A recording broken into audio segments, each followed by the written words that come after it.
আমরা প্রত্যেকেই শুনেছি দুর্গার ৯টি রূপ, যা নবদুর্গা নামে পরিচিত। কিন্তু এই নবদুর্গা কারা ও কে কে তা অনেকেই জানেন না। কীভাবেই বা পূজিত হন এই নবদুর্গা, আসুন জেনে নিই।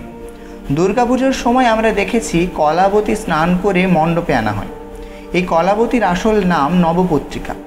এই নবপত্রিকায় ৯টি ভিন্ন প্রকার গাছকে একত্রে করে রাখা হয় বলে এর নাম নবপত্রিকা। এই ৯টি গাছে নবদুর্গার অধিষ্ঠান। ৯টি গাছ হলো কচু, কলা, হলুদ, জয়ন্তী, বেল, দারিম্ব বা ডালিম, অশোক, মান ও ধান। নবদুর্গারা হলেন দেবী কালিকা, দেবী ব্রহ্মাণী, দেবী দুর্গা, দেবী কার্তিকী, দেবী শিবা, দেবী রক্তদন্তিকা, দেবী শোকরহিতা, দেবী চামুণ্ডা ও দেবী লক্ষ্মী।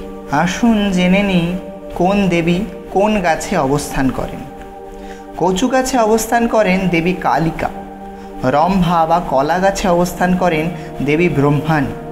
হরিদ্রা বা হলুদ গাছে অবস্থান করেন দেবী দুর্গা। জয়ন্তী গাছে অবস্থান করেন দেবী কার্তিকী। বেল গাছে অবস্থান করেন দেবী শিবা। দারিম্ব বা ডালিম গাছে অবস্থান করেন দেবী রক্তদন্তিকা। অশোক গাছে অবস্থান করেন দেবী শোকরহিতা। মান গাছে অবস্থান করেন দেবী চামুণ্ডা এবং ধান গাছে অবস্থান করেন দেবী লক্ষ্মী।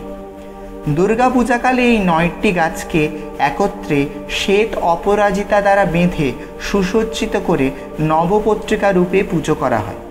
নবপত্রিকার প্রণাম মন্ত্রটি হল ওম পত্রিকে নবদুর্গে ত্বং মহাদেব মনোরমে পূজাং সমস্ত সংগৃহ্য রক্ষমাং ত্রিদশেশ্বরী। ভিডিওটি পছন্দ হলে লাইক করুন ও শেয়ার করুন পরিচিতদের সাথে।